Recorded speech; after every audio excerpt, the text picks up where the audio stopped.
Hello and welcome to tip number 5. Do you want a more supple spine? Get moving. We recommend 20 to 30 minutes of walking daily for many reasons. First, you want to make sure that you have a comfortable pair of shoes, a good pair of cross trainers or running shoes that support your feet, and that'll also help improve your posture and your comfort level while you're walking. Cardiovascular health is so important. We're breathing in fresh oxygen. When we get our heart rate elevated and our breathing rhythm increased a little bit, we're improving the oxygenation to all of our cells in our body. We're increasing our muscular endurance when we're walking for 20 to 30 minutes, a little out of our comfort zone. It's important as well. And it keeps our skin glowing, our internal organs functioning optimally, and gives us a little bit more zest for life. So it is important to get moving every single day. Now, we wanted to share with you 2 different stretches that you could do before you go out for a walk, just to prepare your hips, and also 2 stretches that you could do after your walk, just to stretch out the muscles of your thighs. So try this before going out for a walk to improve the suppleness and flexibility of both the shoulders and the hips. Try this. Stand tall, feet close together, engage your thigh muscles, contract them a little bit, and your butt muscles. Extend your arms out to either side. Now put the thumbs into your palms and turn the palms and the arms upwards and back. Close your fingers and start to do nice big circles towards the back. Now what you want to do is keep the shoulders down and relax. Lengthen the arms straight out. Reach out towards your knuckles. Now, if you hold any tension in your neck, your pectoral area, your arms down to your hands, you're going to feel this one. And it's a fabulous dynamic stretch to help improve the circulation and the suppleness of the connective tissues and muscles in your arms and shoulders. Take a few deep breaths. 10 to 20 times should do the trick, and then give it a little shake out. So that would be movement 1 before heading out for your walk or your hike. Number 2, grab the back of your thighs and just pull the knee up towards your chest. And try to do that as you alternate. Now you can do this standing on the spot, or you can do it also in motion while you're walking. So maybe 10 times like that, just to get the circulation going a little bit more through your gluteal muscles, through your hips. And it's great to start to release through the sacroiliac joint and get the oxygenation to your intervertebral discs in your spine. So our spine, for a healthy spine, relies on movement, one of the only organs within the body that requires movement to get adequate circulation. Those intervertebral discs, those little shock absorbers that are between each vertebrae in your spine. For a healthy back, they need more nutrients, and they get those nutrients when we start to move the shoulders, when we start to move the hips, and we start to move rhythmically, such as in walking. So make sure you get out there and move every single day. Your whole body and your back will thank you for it. Our spine to remain healthy requires movement. This tip is learning how to stand tall and to walk well. Oftentimes we experience pain, whether we're reaching for something, bending over, or even walking, because our posture is incorrect and we're incorrectly aligned. When we stand tall and stand proud and walk correctly, it actually increases the circulation to the spine and the intervertebral discs, which provides more nourishment to the cells, which helps with adequate recovery.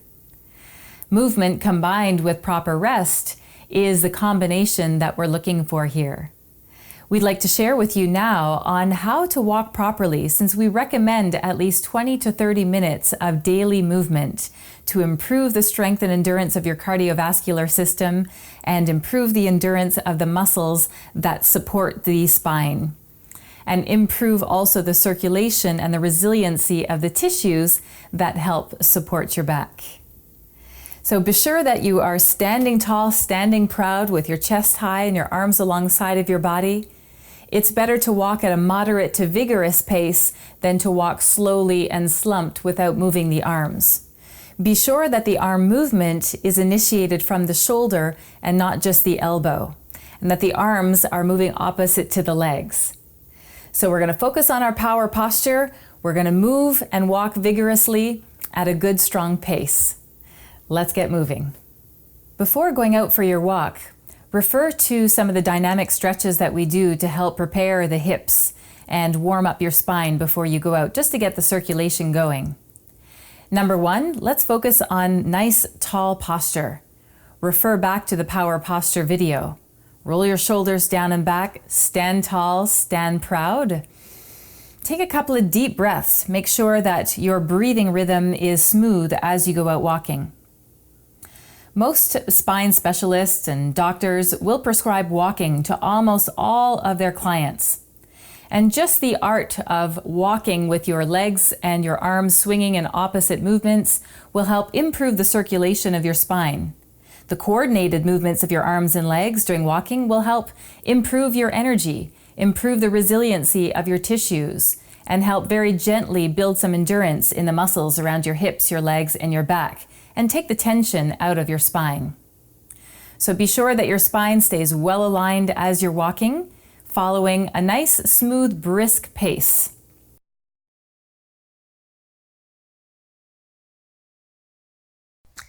When we move better, we feel better.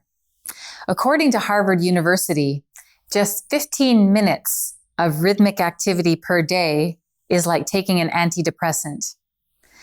And their studies concluded that not exercising, not moving rhythmically, is like taking a depressant.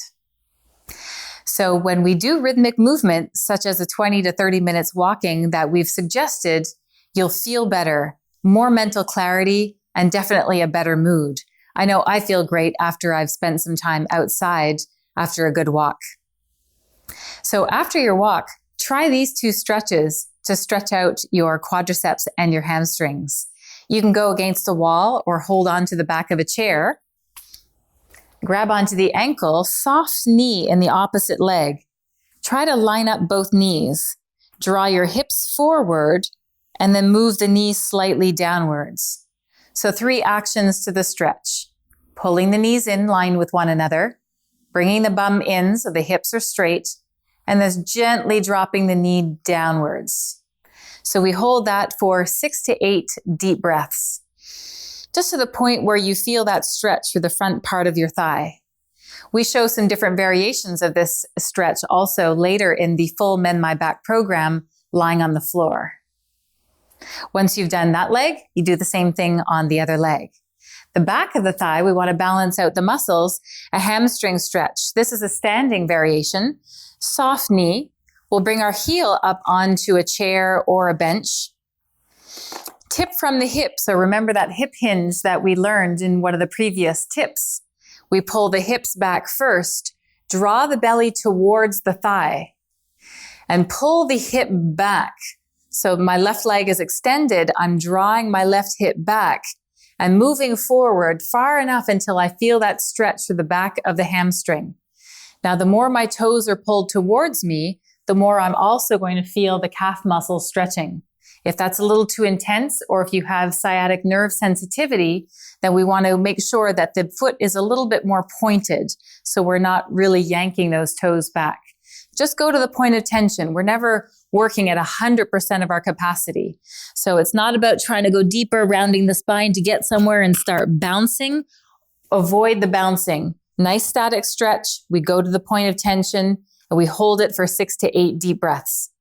And again, we'll show different variations of this stretch, some of our favorites, using a yoga strap or a belt also lying on the floor is really effective.